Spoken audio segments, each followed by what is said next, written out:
Kembali masih bersama saya Ulfolia, pemirsa kembali kami sampaikan 3 berita utama Kaltim hari ini. Seorang remaja di Balikpapan tenggelam di Pantai Kemala saat berenang bersama 7 temannya.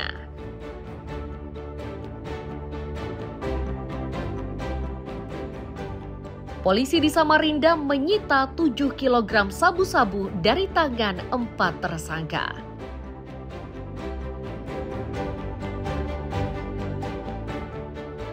Mendiang Raja Alam di Kabupaten Berau diusulkan menjadi pahlawan nasional.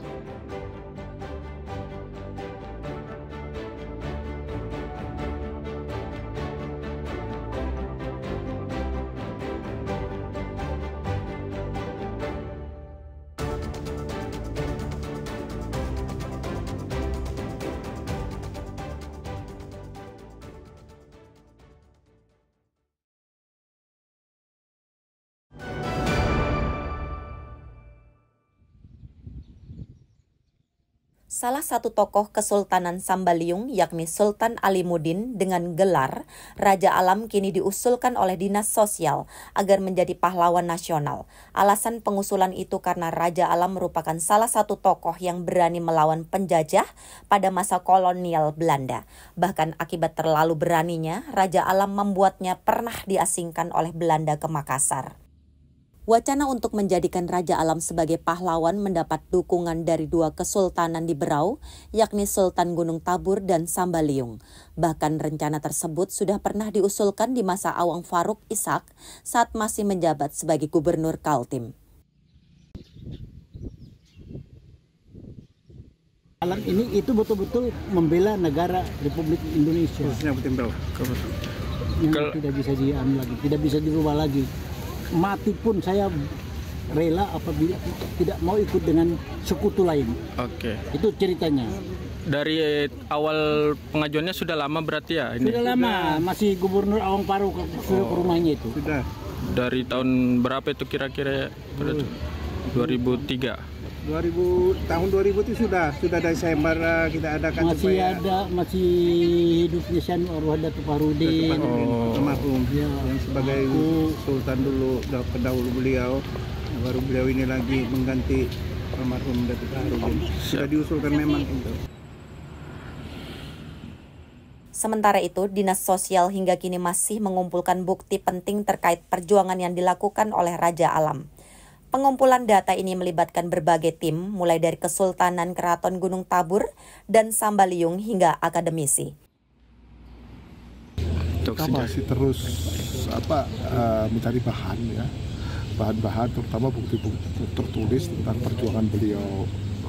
Kita juga sudah membentuk tim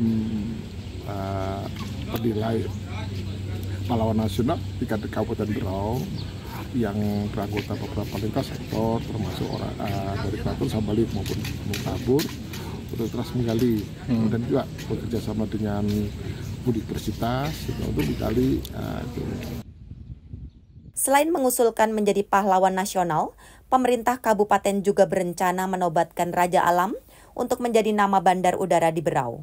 Miko Gusti dan Amir Hamzah melaporkan dari Kabupaten Berau.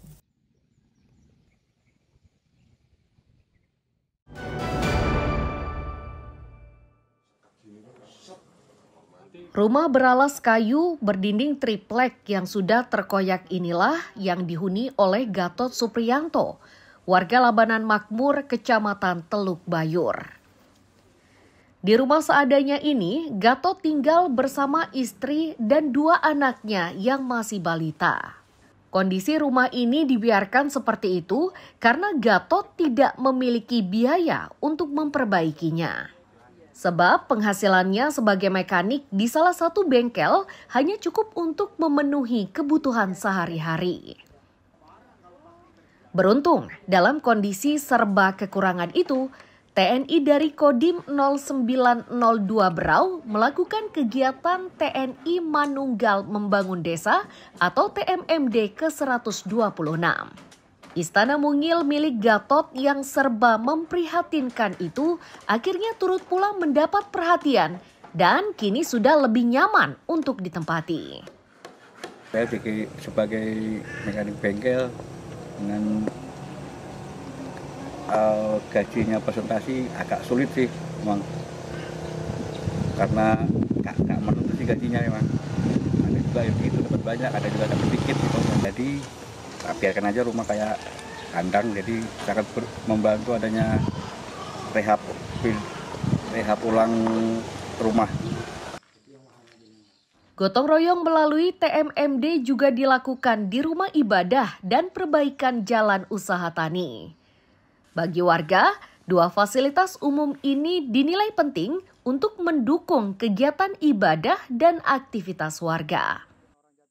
Jalan ini Pak, aksesnya ini sangat penting karena untuk menuju ke masjid apa itu untuk yang ini supaya aktif kembali kan orang yang bermukim di jalan ini, Jalan Pepaya RT 6 ini Pak. Kemudian aktif kembali ini bisa jalannya lancar gitu. Komandan Kodim 0902 Berau menyatakan, sasaran utama dari TMMD kali ini adalah fisik dan non-fisik. Untuk fisik mulai dari renovasi rumah penduduk, rumah ibadah hingga perbaikan jalan yang panjangnya mencapai 2.000 meter dan lebar 6 meter serta ketahanan pangan. Sedangkan non-fisik berupa penyuluhan dan sosialisasi. Sasaran yang akan kita kerjakan dalam TMMD ke-126 di daerah Labanan Makmur yang pertama adalah jalan sepanjang 2.000 meter dengan pelebaran 6 meter. Yang kedua MCK, yang ketiga itu rumah layak tidak huni, yang keempat itu ada pembuatan sumur bor atau dalam arti TMAB yang saat ini sedang digaungkan oleh Bapak Kasat, ya Tentara Manunggal Air Bersih. Selanjutnya ada nanti kegiatan ketahanan pangan. Setiap tetes keringat yang keluar, masyarakat dan TNI merayakannya dengan pesta yang dipusatkan di lapangan kampung. Hasil jeripayahnya bersama tadi diharapkan dapat berguna dan bermanfaat dalam jangka waktu yang lama. Miko Gusti dan Amir Hamzah melaporkan dari Kabupaten Berau.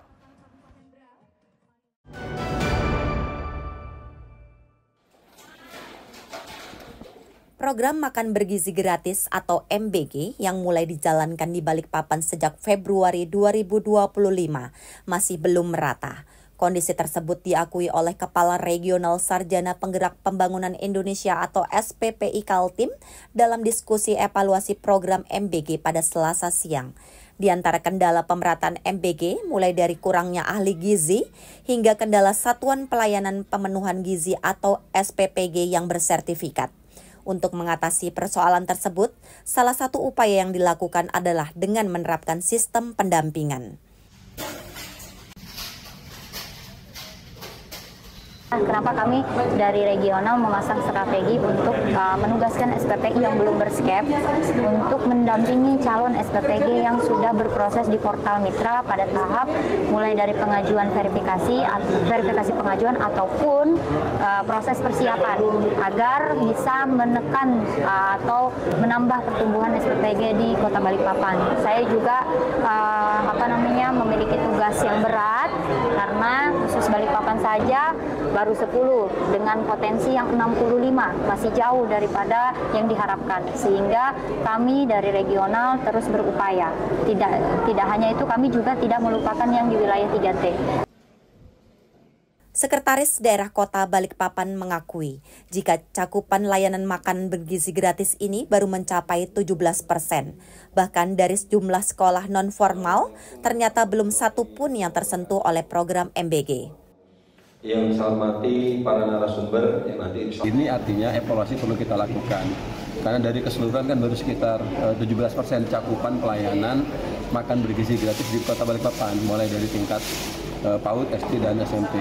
Bahkan satuan pendidikan non formal belum tersentuh sama sekali. Nah, mudah-mudahan ke depan dengan diberikan masukan dari beberapa pihak tadi, MBG bisa lebih memperluas lagi jangkauan untuk pendirian SPPG. Dari evaluasi ini diharapkan jumlah SPPG di Balikpapan segera bertambah agar program MBG bisa dirasakan para pelajar dengan lebih merata. Riani Mantini dan Amir Hamzah melaporkan dari Balikpapan.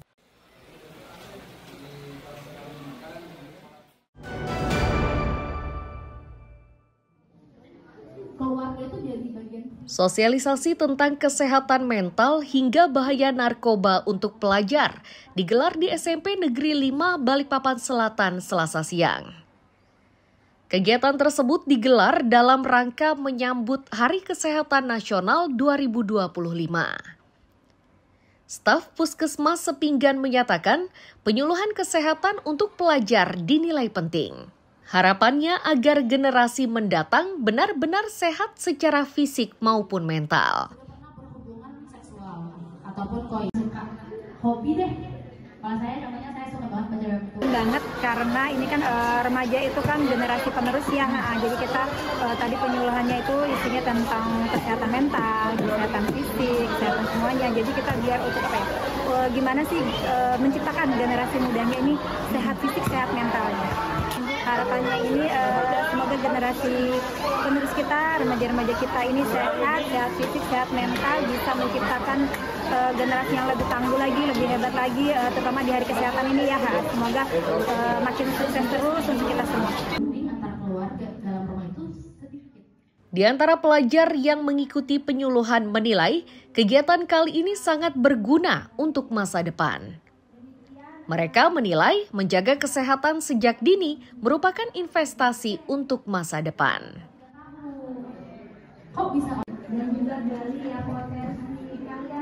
Baru mungkin menjaga kesehatan kita kali ya, sama gizi kita dari sejak dini. Menurut kamu seberapa penting sih menjaga kesehatan sejak dini? Itu sebenarnya kayak investasi masa depan kita sih untuk kesehatan itu. Penyuluhan kesehatan seperti ini akan digelar di semua sekolah di Balikpapan. Targetnya seluruh pelajar bisa tumbuh dan berkembang dengan sehat serta terhindar dari penyakit berbahaya. Riani Mantini dan Amir Hamzah melaporkan dari Balikpapan.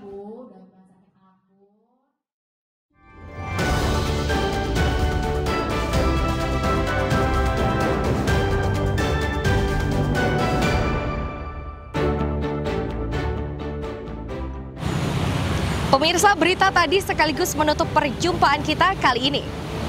Akhirnya, saya Elvolia beserta tim redaksi yang bertugas mengucapkan selamat pagi, sampai jumpa.